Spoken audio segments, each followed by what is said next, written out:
যেখানে চিতার ধোঁয়া ওঠে, যেখানে রাতের অন্ধকারেও শোনা যায় শকুনের ডাক, সেখানেই আছে এক জাগ্রত মায়ের অপার করুণা। তার নাম তারা। নিশীথে আঁধারে যাবি মা তারা, শ্মশান মাঝে করে লীলা সারা। অন্তরে বেজে ওঠে শাঁখের ধ্বনি, অমাবস্যায় তার মধুর বাণী। আর সেই স্থান তারাপীঠ। ভিডিওটি সম্পূর্ণ দেখার অনুরোধ রইল। ভালো লাগলে লাইক, শেয়ার ও সাবস্ক্রাইব করবেন। ত্রেতা যুগে অযোধ্যার মহর্ষি বশিষ্ঠ দৃঢ় সংকল্পে নিঃসঙ্গ এগিয়ে চললেন এক অজানা অরণ্যের গভীরে। তার ইচ্ছা জগজ্জননী দেবী তারার দর্শন। সাধনার স্থান বেছে নিলেন সেই জায়গা যেখানে ভয় জাগে, যেখানে জীবন আর মৃত্যুর সীমানা মিলেমিশে একাকার হয়ে গেছে। এক প্রাচীন শ্মশান। দিনের পর দিন, রাতের পর রাত ঋষি বশিষ্ঠ বসে আছেন কঠোর তপস্যায়। তার চারপাশে জ্বলন্ত চিতার ধোঁয়া, হাড়গোড় আর অজানা পশুর গর্জন। কিন্তু তার মন নিবিষ্ট। তার হৃদয়ে একটাই লক্ষ্য, দেবী তারা। অবশেষে এক মধ্যরাতে চিতার আগুনের মধ্যে থেকে উদ্ভাসিত হলেন সাক্ষাৎ জগজ্জননী মা তারা। গাঢ় নীল বর্ণ, গলায় করটি মালা, কিন্তু মুখে ছিল মাতৃত্বের অপার শান্তি। মা তারা একাধারে ভয়ঙ্করী, একাধারে মাতৃরূপেণ। या देवी सर्वभूतेषु शक्तिरूपेण संस्थिता, या देवी सर्वभूतेषु शक्तिरूपेण संस्थिता, या देवी सर्वभूतेषु मातृरूपेण संस्थिता।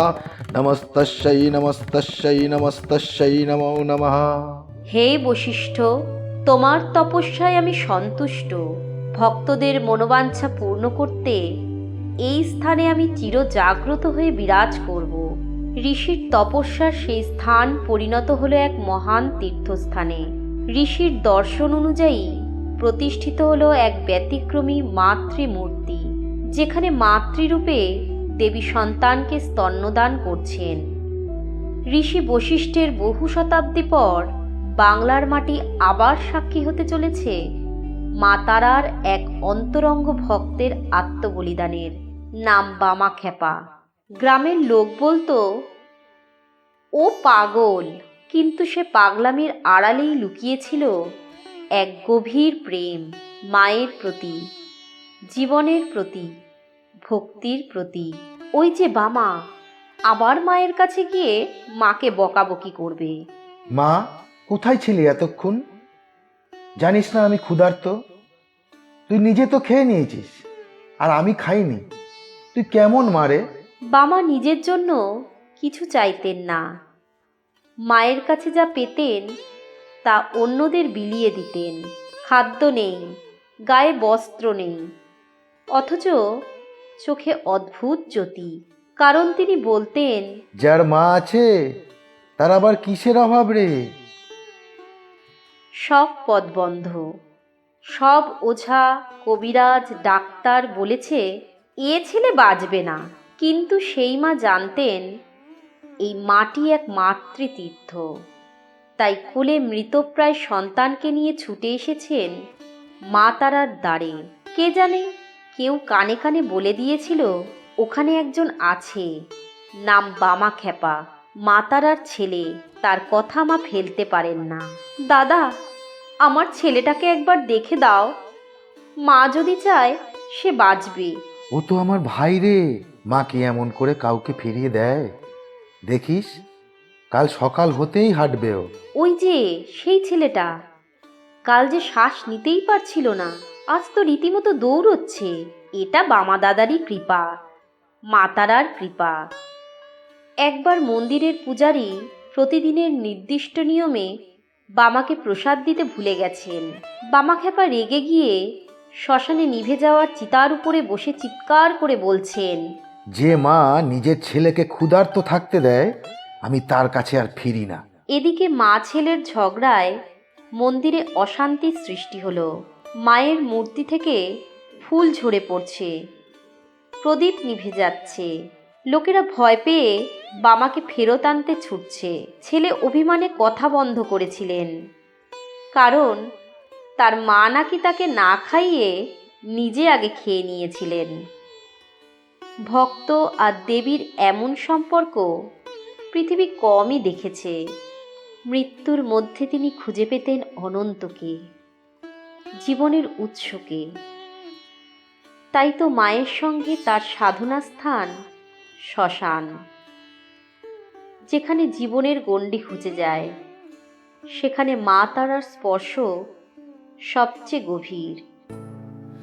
নিশীথে আধারে জাগে মা তারা, শ্মশানের মাঝে করে লীলা সারা। অন্তরে বেজে ওঠে শাঁখের ধ্বনি, অমাবস্যায় তার মধুর বাণী। অগ্নি শিখায় জ্বলে তুরতি, ভক্তের প্রাণে জাগে আশার প্রদীপ। শূন্যতার মাঝে ভরিছে প্রাণ, মা তুই আছিস মৃত্যুর পরে প্রাণ। তুই ছাড়া আমার যে আর কেউ নেই রে মা। আমি তোর অবোধ ছেলে, শেষ নিঃশ্বাস অবধি তোর পায়েই পড়ে থাকব। তারপর একদিন মা তাকে নিয়ে গেলেন নিজের আশ্রয়ে, চিরকালের জন্য। তারাপীঠের মহাশ্মশানে তার প্রিয় বিচরণ ক্ষেত্রেই চিতার আগুনে বিলীন হয়ে গেল তার নশ্বর দেহ। কিন্তু তারাপীঠ আজও তার পদচিহ্ন বয়ে চলেছে। যে জায়গায় শ্মশান ভয়ের নয়, ভালোবাসার প্রতীক। তারাপীঠে আজও ভক্তরা শুধু দেবীকে নয়, খোঁজে সেই উন্মাদ ভক্তটিকে, যার ভক্তি ছিল এমনই নিঃস্বার্থ, এমনই উদ্দাম। এই পবিত্র মহাশ্মশানে কবে যে মা তারা আর তার পাগল ছেলে একাকার হয়ে গেছে, কেউ জানে না। জয় বামদেব, জয় জয় তারা।